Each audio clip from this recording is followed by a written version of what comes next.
Lei 2.848, Código Penal.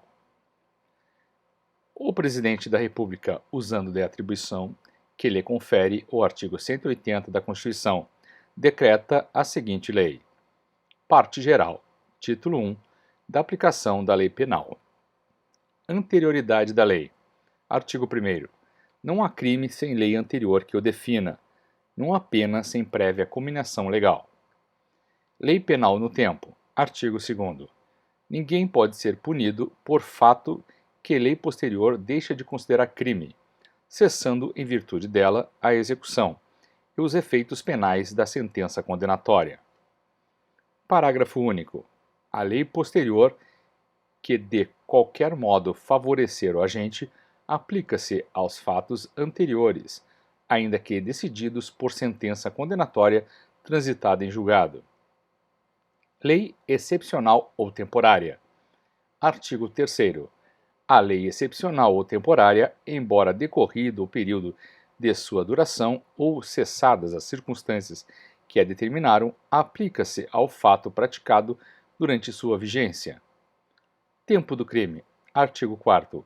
Considera-se praticado o crime no momento da ação ou omissão, ainda que outro seja o momento do resultado. Territorialidade. Artigo 5º. Aplica-se a lei brasileira sem prejuízo de convenções, tratados e regras de direito internacional ao crime cometido no território nacional. Parágrafo 1º. Para os efeitos penais, consideram-se como extensão do território nacional as embarcações e aeronaves brasileiras, de natureza pública ou a serviço do governo brasileiro, onde quer que se encontrem, bem como as aeronaves e as embarcações brasileiras mercantes ou de propriedade privada, que se achem respectivamente no espaço aéreo correspondente ou em alto mar. Parágrafo 2º. É também aplicável a lei brasileira aos crimes praticados a bordo de aeronaves ou embarcações estrangeiras de propriedade privada, achando-se aquelas em pouso no território nacional ou em voo no espaço aéreo correspondente, e estas em porto ou mar territorial do Brasil. Lugar do crime. Artigo 6. Considera-se praticado o crime no lugar em que ocorreu a ação ou omissão, no todo ou em parte, bem como onde se produziu ou deveria produzir-se o resultado. Extraterritorialidade. Artigo 7º. Ficam sujeitos à lei brasileira, embora cometidos no estrangeiro. Inciso 1. Os crimes. Alínea A. Contra a vida ou a liberdade do Presidente da República. Alínea B. Contra o patrimônio ou a fé pública da União, do Distrito Federal, de Estado, de território e de município, de empresa pública, sociedade de economia mista, autarquia ou fundação, instituída pelo poder público. Alínea C. Contra a administração pública por quem está a seu serviço. Alínea D. De genocídio, quando o agente for brasileiro ou domiciliado no Brasil. Inciso 2º. Os crimes. Alínea A. Que por tratado ou convenção o Brasil se obrigou a reprimir. Alínea B. Praticados por brasileiro. Alínea C. Praticados em aeronaves ou embarcações brasileiras, mercantes ou de propriedade privada, quando em território estrangeiro e aí não sejam julgados. Parágrafo 1º. Nos casos do inciso 1, o agente é punido segundo a lei brasileira, ainda que absolvido ou condenado no estrangeiro. Parágrafo 2º. Nos casos do inciso 2, a aplicação da lei brasileira depende do concurso das seguintes condições. Alínea A. Entrar o agente no território nacional. Alínea B. Ser o fato punível também no país em que foi praticado. Alínea C. Estar o crime incluído entre aqueles pelos quais a lei brasileira autoriza a extradição. Alínea D. Não ter sido o agente absolvido no estrangeiro, ou não ter aí cumprido a pena. Alínea E. Não ter sido o agente perdoado no estrangeiro ou por outro motivo não estar extinta a punibilidade segundo a lei mais favorável. Parágrafo 3º. A lei brasileira aplica-se também ao crime cometido no estrangeiro contra brasileiro, fora do Brasil, se reunidas as condições previstas no parágrafo anterior. Alínea A. Não foi pedida ou foi negada a extradição. Alínea B. Houve requisição do Ministro da Justiça. Pena cumprida no estrangeiro. Artigo 8º. A pena cumprida no estrangeiro atenua a pena imposta no Brasil, pelo mesmo crime, quando diversas ou nela é computada quando idênticas. Eficácia de sentença estrangeira. Artigo 9. A sentença estrangeira, quando a aplicação da lei brasileira produz na espécie as mesmas consequências, pode ser homologada no Brasil para: inciso 1. Obrigar o condenado à reparação do dano, a restituições e a outros efeitos civis.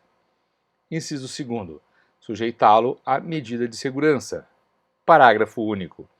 A homologação depende, alínea A, para os efeitos previstos no inciso 1, de pedido da parte interessada, alínea B, para os outros efeitos da existência de tratado de extradição com o país de cuja autoridade judiciária emanou a sentença, ou na falta de tratado, de requisição do Ministro da Justiça. Contagem de prazo. Artigo 10.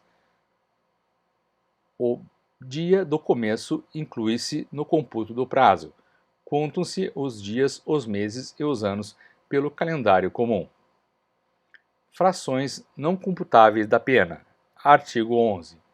Desprezam-se nas penas privativas de liberdade e nas restritivas de direitos as frações de dia e na pena de multa as frações de cruzeiro. Legislação especial. Artigo 12. As regras gerais deste Código aplicam-se aos fatos incriminados por lei especial, se esta não dispuser de modo diverso. Título 2 do crime. Relação de causalidade. Artigo 13. O resultado de que depende a existência do crime somente é imputável a quem lhe deu causa. Considera-se causa a ação ou a omissão sem a qual o resultado não teria ocorrido.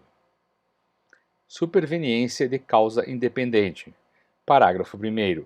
A superveniência de causa relativamente independente exclui a imputação quando por si só produziu o resultado.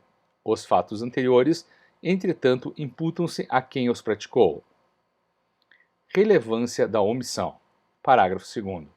A omissão é penalmente relevante quando o omitente devia e podia agir para evitar o resultado. O dever de agir incumbe a quem, alínea A, tenha por lei obrigação de cuidado, proteção ou vigilância. Alínea B, de outra forma assumiu a responsabilidade de impedir o resultado. Alínea C, com seu comportamento anterior, criou o risco da ocorrência do resultado. Artigo 14. Diz-se o crime. Crime consumado. Inciso 1. Consumado quando nele se reúnem todos os elementos de sua definição legal. Tentativa. Inciso 2. Tentado quando iniciada a execução, não se consuma por circunstâncias alheia à vontade do agente. Pena de tentativa. Parágrafo único. Salvo disposição em contrário, pune-se a tentativa com a pena correspondente ao crime consumado, diminuída de 1 a 2/3. Desistência voluntária e arrependimento eficaz. Artigo 15. O agente que voluntariamente desiste de prosseguir na execução ou impede que o resultado se produza, só responde pelos atos já praticados. Arrependimento posterior. Artigo 16.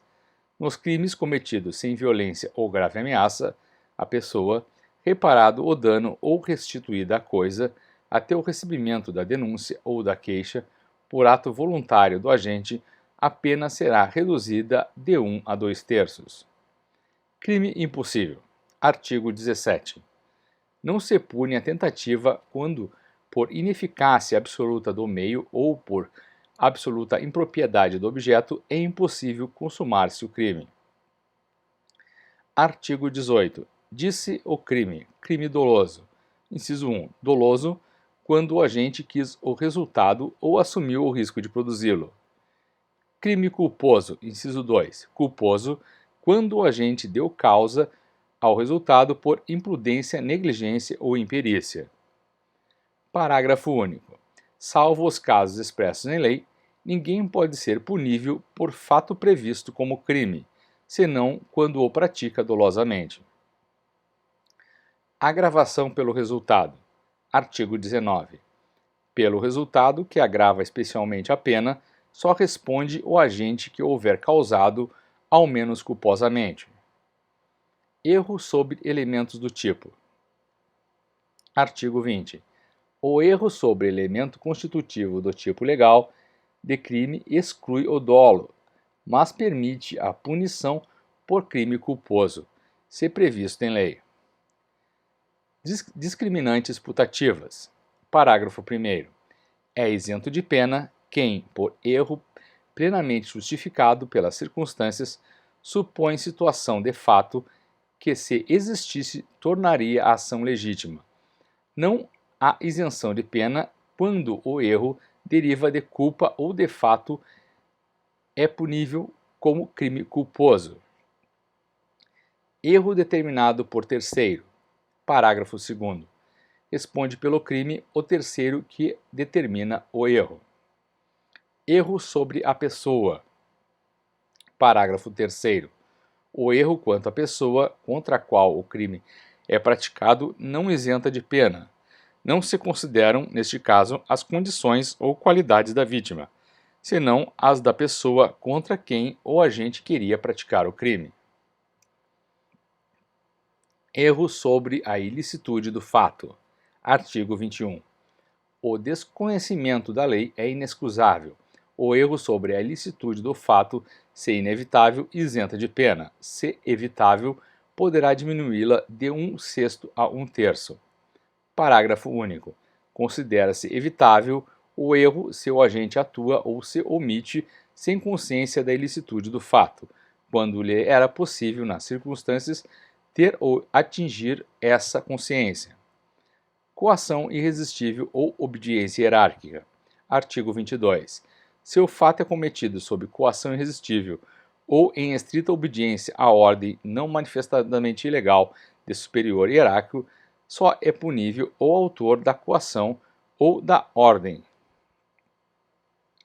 Exclusão de ilicitude. Artigo 23. Não há crime quando o agente pratica o fato. Inciso 1. Em estado de necessidade. Inciso 2. Legítima defesa. Inciso 3. Em estrito cumprimento do dever legal ou no exercício regular do direito. Excesso punível. Parágrafo único. O agente, em qualquer das hipóteses deste artigo, responderá pelo excesso doloso ou culposo. Estado de necessidade. Artigo 24. Considera-se em estado de necessidade quem pratica o fato para salvar de perigo atual, que não provocou por sua vontade nem podia de outro modo evitar, direito próprio ou alheio, cujo sacrifício, nas circunstâncias, não era razoável exigir-se. Parágrafo 1º. Não pode alegar estado de necessidade quem tinha o dever legal de enfrentar o perigo. Parágrafo 2º. Embora seja razoável exigir-se o sacrifício do direito ameaçado, a pena poderá ser reduzida a 2/3. Legítima defesa. Artigo 25. Entende-se em legítima defesa quem, usando moderadamente dos meios necessários, repele injusta agressão, atual ou iminente, a direito seu ou de outrem. Parágrafo único. Observados os requisitos previstos no caput deste artigo, considera-se também, em legítima defesa, o agente de segurança pública que repele agressão ou risco de agressão à vítima mantida refém durante a prática de crimes.